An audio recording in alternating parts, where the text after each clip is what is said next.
A Vitória, ela vai pegar o limão. Não sei nem se Então porque tu só foi subir, sua burra. Vinícius, era pra cair um limão aí na tua cabeça. Não tem. Não tem. Agora ela quer fazer uma dancinha, né? Oxe, dancinha só. Fiquei com um momento de Dennis World. Ô, Vinícius, onde é que eu posso colocar a câmera? Não, me dá. Já tá podre. Ah, Vai, tu vai queimar, eu já tô gravando. Eu vou queimar essa xerola. Eu acho. Nem é uma celora, é uma jabuticaba. Que jabuticaba. Nem queimou. Ué. Isso daí vai pra tua mão e tu vai morrer. Quem vai morrer? Ai!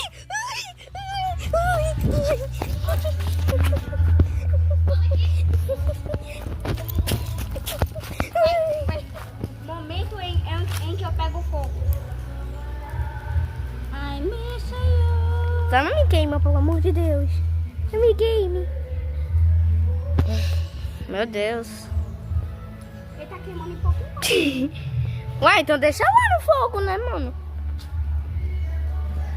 Eu não vou fazer. Já queimei esse fio. Não, queimar não, velho. Aqui é onde eu coloco meu celular pra carregar. Independente. Oxi, independente. Fiquem com um momento de distracto. Oxi, que porra.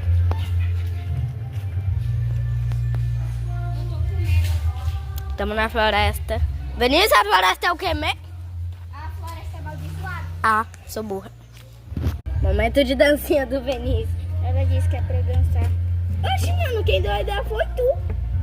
Eu dei ideia pra ti, mas tu me obrigou. Eu só quero te amarrar. Tá.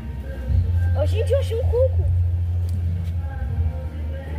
Fiz uma força de idade. Olha o coco que a Vitória achou. Nada mais, gente, eu achei janta, alguém quer? Como é que tu vai dar pra eles? Tu vai dar, peraí, tu vai dar um negócio aqui, vai atravessar o celular e dar...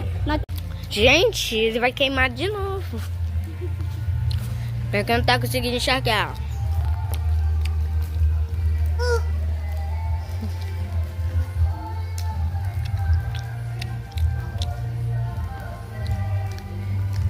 Tô comendo rambo.